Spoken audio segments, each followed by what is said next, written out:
अस्सलामुअलैकुम दोस्तों, अॼु असां औलिया अल्लाह जे क़रामत ते ॻाल्हाईंदासीं।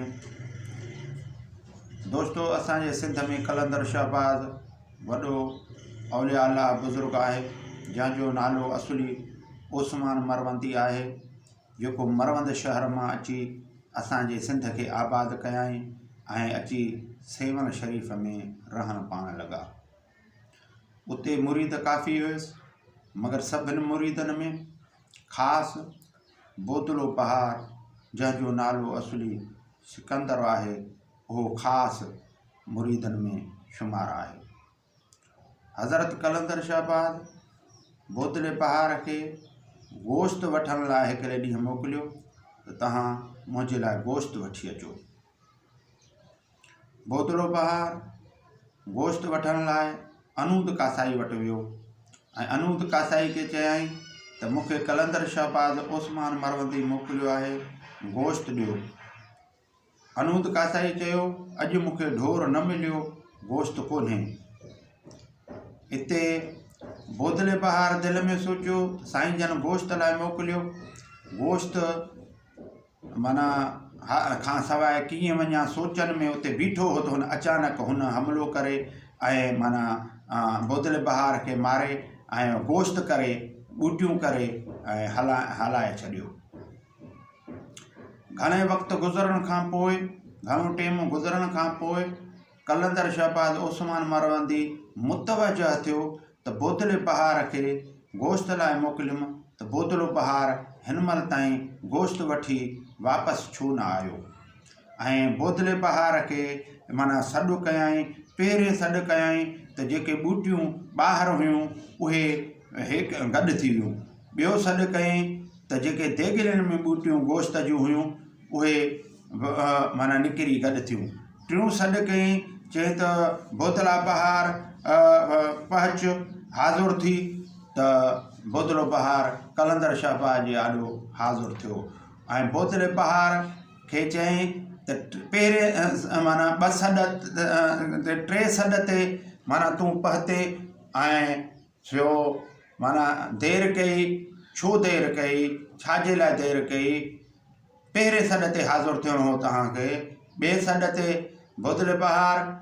चयो, साईं इहा कैफ़ियत सभु तव्हां ॼाणियो था, तव्हां त हर शइ खे ॼाणियो था, मूंखां छा था पुछो, तव्हां त ॼाणियो था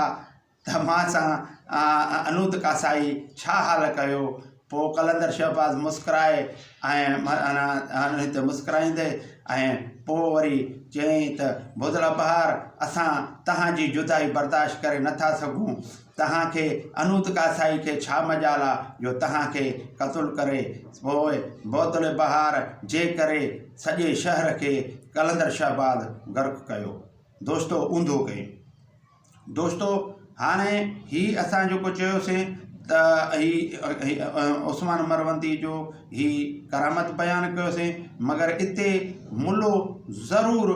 ॻाल्हि कंदो त हिन इहा ॻाल्हि किथां कई आहे, क़ुरान मां कई आहे या हदीस मां कई आहे, ही ॻाल्हि माना किथां आई आहे। दोस्तो, इहो मुल्लो त भली चवे, मगर असां क़ुरान शरीफ़ मां इन खे दलील बि ॾियण लाइ तयारु आहियूं ऐं क़ुरान शरीफ़ मां उहा दलील सादुर कंदासीं त जीअं क़लंदर शहबाज ॿूटी ॿूटी थियल मुअल खे ज़िंदा करे पाण वटि घुरायो, अहिड़े लेवल सां क़ुरान शरीफ़ में सूरत बकरा आयत नंबर 260 में मौजूदु आहे त हज़रत इब्राहिम अलैहिस्सलाम खे अल्लाह ताक़त ॾेई छॾी ऐं माना अल्लाह जो प्यारो नबी दोस्त नबी आहे, उन खे अल्लाह साईं एॾी हिकमत ऐं ताक़त ॾिनी जो उन खे अल्लाह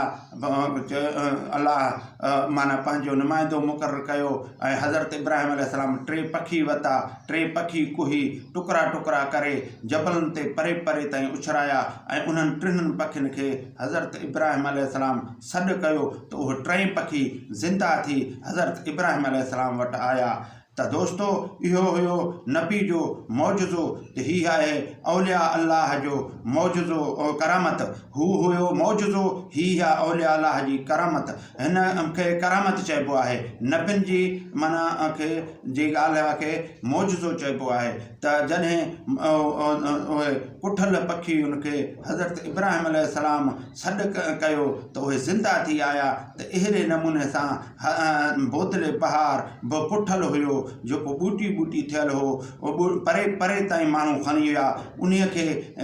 क़लंदर शहबाज़ सॾु कयो त बोतलो पहाड़ ज़िंदा थी ऐं क़लंदर शहबाज़ वटि पहुतो दोस्तो इन मां साफ़ सादर थियो त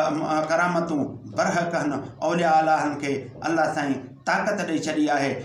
छो त अल्लाह जा उहे प्यारा आहिनि या रसूलुल्लाह आख़िरी नबी आहे उन खां पोइ को बि नबी नाहे थियो मगर या रसूलुल्लाह जा उम्मती पंहिंजे दीन जी ख़िदमत करे रहिया आहिनि ऐं उहा जेका मौजज़े जे रूप में नबियुनि वटि उहा अल्लाह जी जेको ताक़त मौजूदु हूंदी हुई उहे हिन महिल औलिया अल्लाह बुज़ुर्गनि वटि उहे ताक़तूं मौजूदु आहिनि पर उहे करामतुनि जे रूप में उहे ताक़तूं मौजूदु आहिनि जेके हू केॾी महिल बि माना ज़ाहिर करे सघनि था ऐं इस्तेमालु करे सघनि था महिरबानी अस्सलामु अलैकुम दोस्तो।